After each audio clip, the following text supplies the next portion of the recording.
Welcome to Framework Fortune and welcome back Framework Fortune community. I'm your host Ben and we've got a co-host H&H Trader in the building again.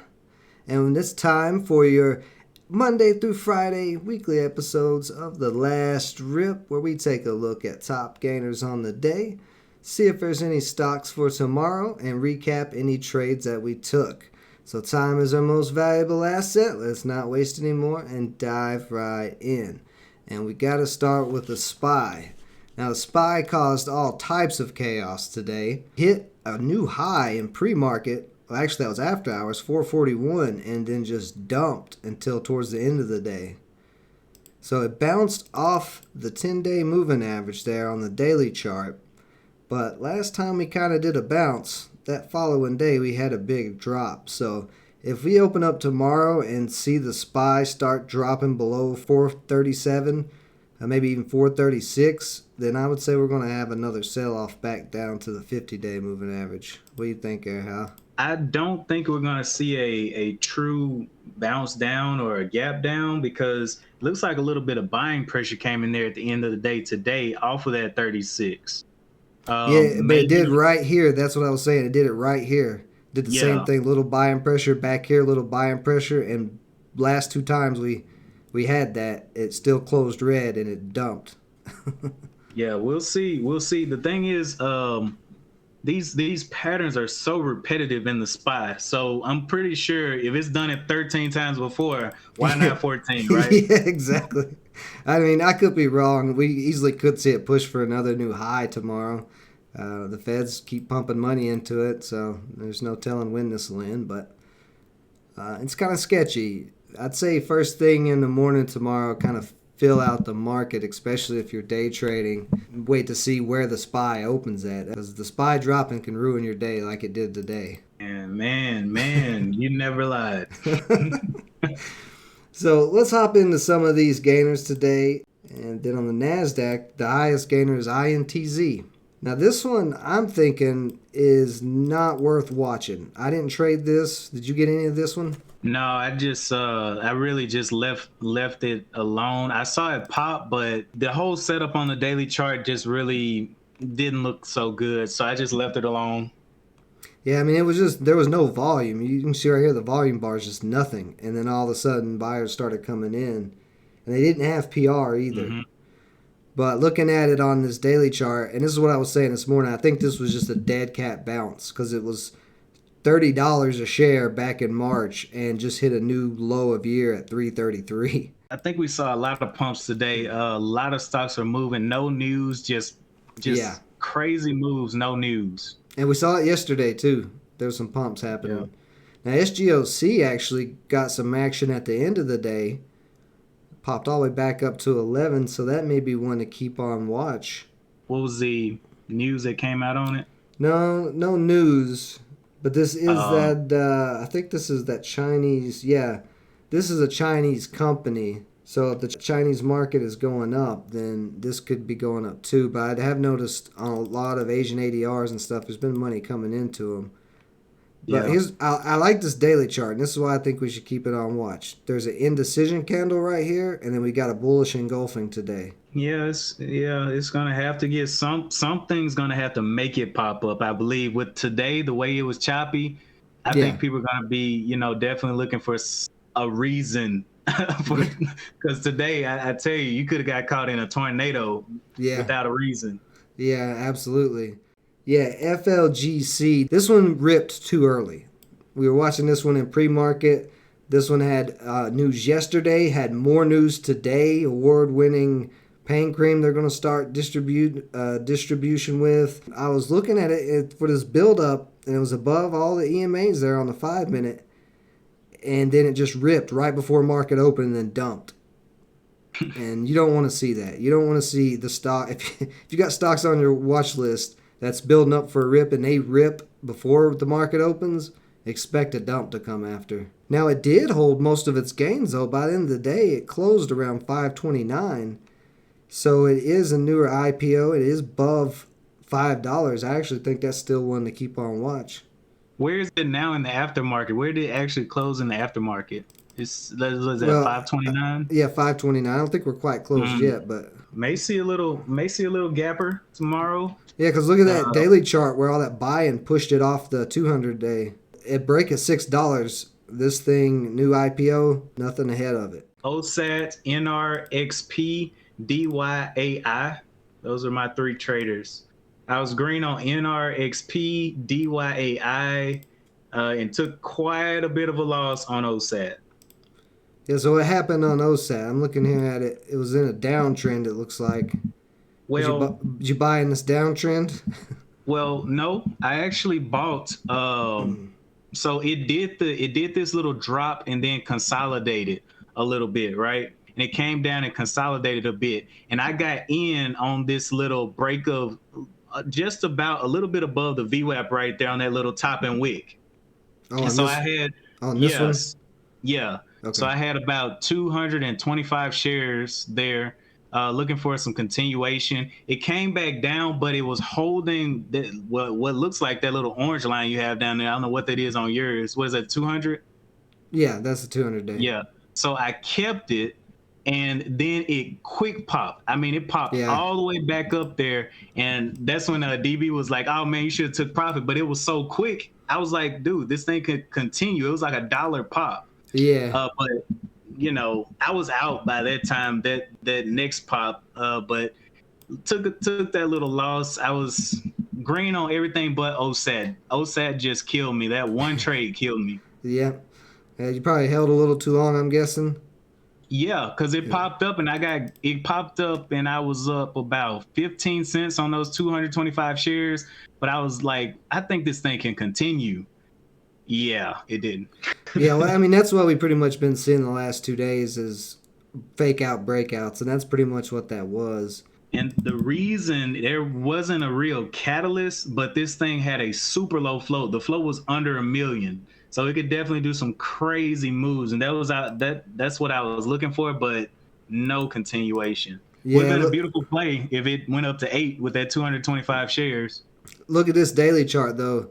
You should have known by this daily chart. Look at how it gives us gains back on every rip that it's had. Well, you know, I mean, it did do that, but with that low float, you never know.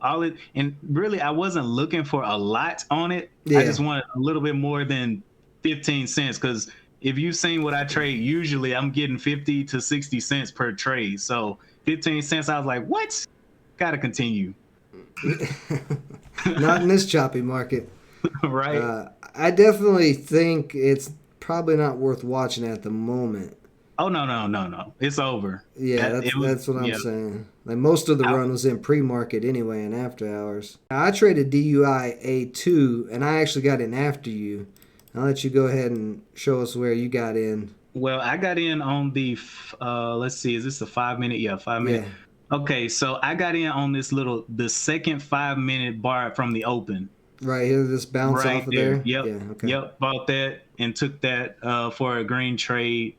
Up to that $5 resistance, I think I remember. Yep, and then I got on out when it started looking like it was coming on down. I should have just stuck to DYAI. I would have been green on the day, for real. Yeah, this one should have been a win for me. I got in there on that second pullback, little indecision candle, and let it just ride up this 10 adaptive. And it went all the way to 560, so 100 shares, 498 up to 560. That would have been a $62 win. But I ended up taking about a $50 loss on this. I kept holding. What is that top purple line, that whitish looking one? Or it broke down under? This one? Yeah, that one. That's the 10 adaptive. Okay. That's what I thought you said you sell when it crosses over that. Yeah, I should have. Oh, okay. That's what I'm saying. Not only did I hold it for it to cross back, I mean, this drop right here, see, it was kind of consolidating, making this triangle, and that's why I was holding it through this. But then it just dumped out of that triangle pretty quickly. And this is one of those ones where I should have looked at the daily chart, because you look at the daily chart, look how many wicks it's got on it. It gives its gains back. These, you can avoid these so easily. But there is, you can still get quick little pops out of them, but these are the ones when you see a daily chart that looks like this, it's better just to lock in profit when you get 50 cents or something like that. Don't try to hold it for a long run. Yeah.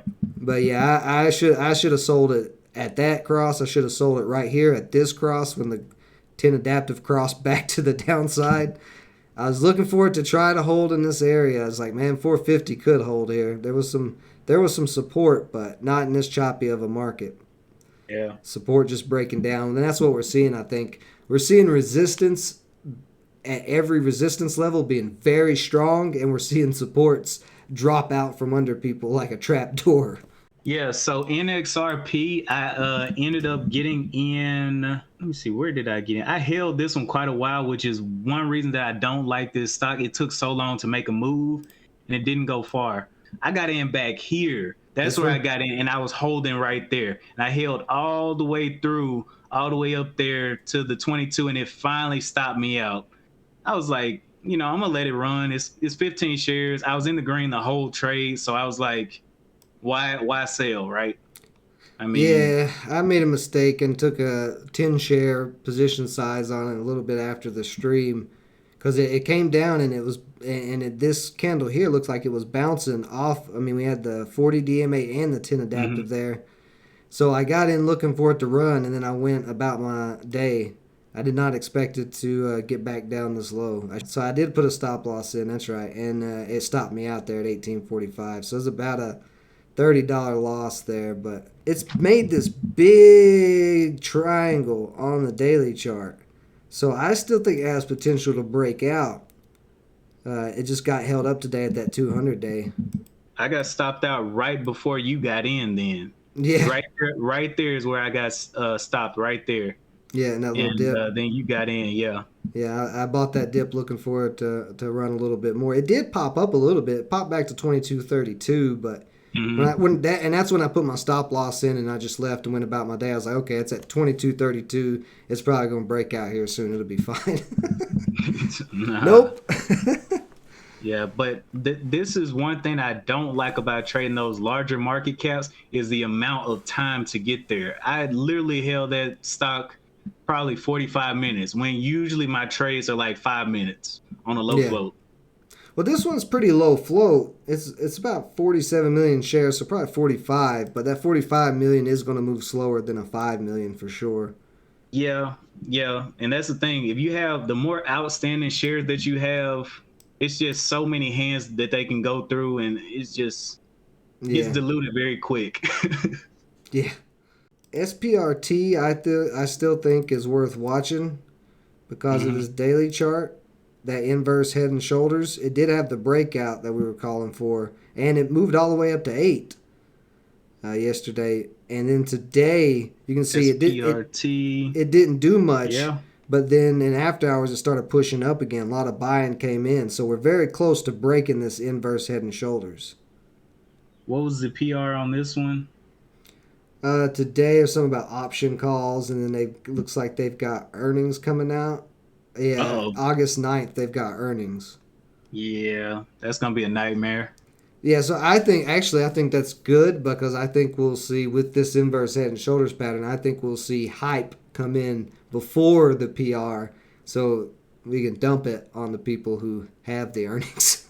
Yeah, you just got to make sure you're in the position to dump. Well, that's what I'm saying. Looking at it now for this head and shoulders, inverse head and shoulders, if it breaks back over 7 tomorrow, well, actually, it's already over 7. It went all the way to 1086. So it's going to open up. Yeah, I'd say if it breaks 10 tomorrow, we could see this thing really start to move through this week, and then it'll probably dump the day of earnings. AHPI, this is one I took a loss on today, I think. Yeah, okay, there it is. Yeah, this is the one, forgetfulness. Yeah, this one I forgot about, which, by the way, we're going to, for the live streams in the morning, we've tried to do it while talking to each other the whole entire time, but we've kind of come to the conclusion it was a little hard to, when we're both in a different stock, to do our analysis of it because we're having to wait for the other one to finish, and because everything is a certain timing with trades and all of that, we're going to do the 8 to 8:30 or 8 to 8:25, look at the watch list, check everything off, then break apart at 8:30 to do our normal streams, and then after, at the end of the night, we'll be doing the last rip episodes to recap everything. And we might check in during the streams too with each other. Once I finish trading, I'll shoot you a message. Yeah. I'll be more willing, but I got to get some money in my pocket. Yeah. Yeah. After, I think we both have had a rough week so far these first 2 days. So I think we're both on the mission to get these losses made up and get back green on the week. This one. So NNVC could be a possible popper off of Hal's scanner there. Didn't have any news today, and actually hasn't had any news in a while. But breaking over all EMAs today, and it's closing at 475-ish, it looks like. So it will be opening around $5. Looks like break of $5 this could go. But very low float. 11 million shares. So there's probably only like 8 or 7 million shares. And actually there's a bit of a triangle here on this 5-minute chart. It may pop early pre-market. Probably. It may not wait till the bell. Because that's what we've been seeing. The biggest rips happening in pre-market in this choppy market. Yeah, during this time, pre-market, I'm really just touching pre-market if there is big news, because right now, wasting all my money in pre-market, especially with the chop in pre-market, nah, man, I'm just not down for it. Yeah, well, that's the thing too. This doesn't have any news, so it does need to get some news here soon. This just caught my eye on their PR, June 28th. They make nano machines that attack viruses. Yep. Yeah, this could be one maybe if you're a long-term investor, a swing trader to look into. Yeah. That's definitely some interesting tech that they have. That's like some Marvel Universe type stuff. Nano machines that attack viruses. Yeah, man. I'm getting real out here, man. Yeah. Now, I'm still holding my 15 shares of Btbt, and I'm probably going to add tomorrow. It did sell off a lot of this today, but you can see it's back up to 7. And we have a continuation pattern on the daily. We got the big green run up, a little pullback today where the shorts had their little fun while Bitcoin wasn't doing anything. And if Bitcoin breaks 40,000 tonight, we're going to see these crypto stocks go nuts tomorrow. Yeah, so, faith, man. Faith. No faith. I've technical analyzed the Bitcoin chart every single day, so this will get volume if Bitcoin breaks. A lot of patterns broke down today, so there's not really a lot of patterns to look at. I mean, yeah, everything was getting axed. Yeah, everything. Yeah. With the SPY dumping like that, it just affects the whole overall market. I mean. Traders see that. It's a psychological thing. Traders see the SPY dumping, and they're like, whoa, I'm not putting my money in there right now. Yeah. And at least the smart ones do, and then all of us dumb ones get dumped on.